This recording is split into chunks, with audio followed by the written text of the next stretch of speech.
Hey, salut toi! Tu cherches une série de fantasy? Je t'en propose une qui allie de la magie, des prophéties, des monstres flippants, des gens qui voient des trucs que personne ne voit, des femmes ultra stylées qui peuvent faire exploser des villages rien qu'en fronçant les sourcils, et des gens qui ont créé des colliers vraiment trop stylés. Bienvenue dans la roue du temps.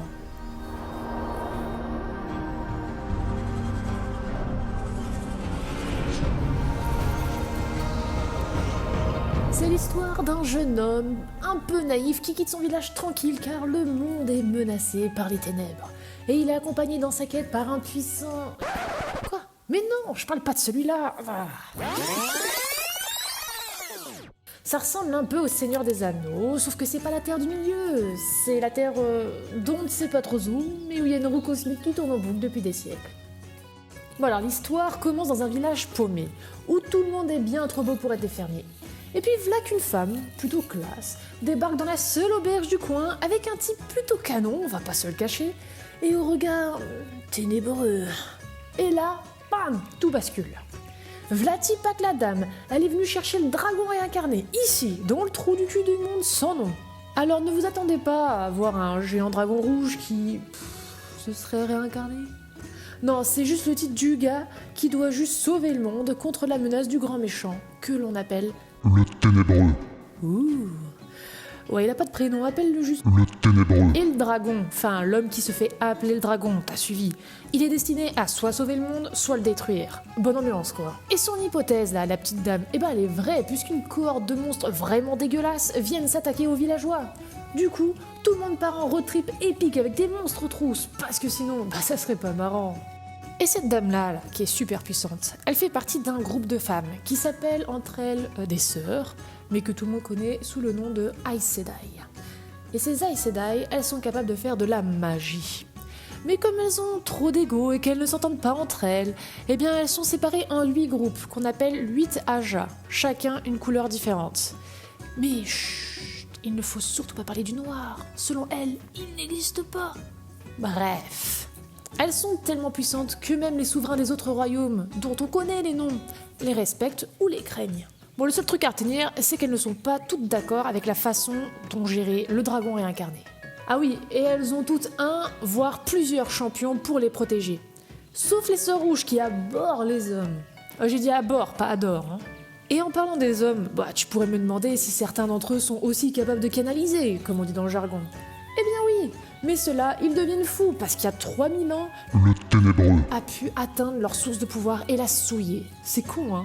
Du coup, ils sont traqués par l'Aja rouge. Vous comprenez mieux leur haine des hommes maintenant. Et pour rappel, si le dragon est si puissant qu'il peut sauver le monde ou le détruire, c'est qu'il est capable de canaliser lui aussi. Alors je vous fais pas un dessin, mais ça pue du cul pour lui. Mais revenons-en à nos paysans. Ils vont traverser pas mal de contrées, de vallées et de prés. Oh putain, je devrais faire de la poésie, moi. Pour finir, on découvre que c'est le rouquin, le dragon. Ouais bon, c'était pas un majeur spoil, les gars. Et il va tenter de renfermer le ténébreux dans sa prison qu'il commençait déjà à fissurer. Waouh, il est trop fort, il a réussi. Eh ben non, sinon il n'y aurait pas eu 15 putains de livres là-dessus. Bon, il s'avère que le ténébreux. il utilise des rejetés. Les rejetés, ce sont des gens qui sont capables de canaliser, qui sont très puissants et qui sont vieux de plusieurs milliers d'années. Mais qui n'ont pas une ride, c'est con. Alors il y a leur chef, qui est un type plutôt assez calme et qui aime tout planifier. Il y a celle qui adore venir vous faire chier dans vos rêves pour les transformer en cauchemars, rien que ça. Il y a un gars qui a fait croire à tout le monde qu'il est le consort de la reine d'Andorre, alors qu'il a débarqué il y a 3 jours. Il y a un gars qui est toujours en colère. Toujours. Puis il y a elle, là. Ouais, elle est juste chelou. Mais c'est pour ça qu'on l'aime bien, nous. Ah oui, et puis elle sait manipuler les gens pour leur faire ce qu'elle veut. C'est pas trop cool, ça. Bref, le rouquin et Miss Dramatique se sont fait avoir. Ils pensaient avoir enfermé le ténébreux. dans sa prison, alors qu'en fait, ils n'ont fait que libérer le chef des rejetés. Et bien évidemment, il a libéré ses petits copains pour foutre le sbeul dans le monde sans nom.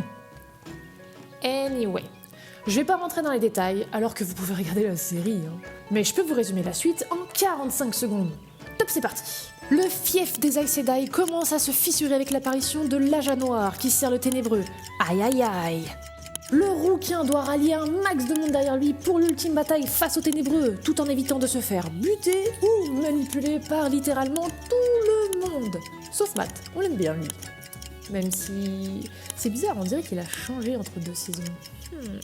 Et les filles ont découvert qu'elles pouvaient elles aussi canaliser et devenir des Aes Sedai pour pouvoir protéger leurs amis et le monde, qui n'a toujours aucun nom, bordel. Ah, et elles sont aussi devenues amies avec une princesse. La roue du temps, c'est aussi découvrir de nouveaux peuples, tous plus uniques les uns que les autres, et qu'on adore découvrir. Sauf les 4 blanches, qui cherchent à buter les Aes Sedai parce que ce sont des sorcières. Hop, mission réussie. Alors, tu cherches une nouvelle série de fantasy ? Eh bien, on te recommande vivement La Roue du Temps. Tu veux du drama ? Il y en a. Tu veux de la magie ? Il y en a. Tu veux des méchants qui font peur ? Putain, il y en a. Tu veux voir des beaux abdos ? Dieu merci, il y en a. Tu veux voir des combats incroyables ? Il y en a. Tu veux voir des habits qui te donnent envie de faire du cosplay ? Il y en a plein. Tu veux du sang, encore du sang. Il y en a des hectolitres, ma gueule.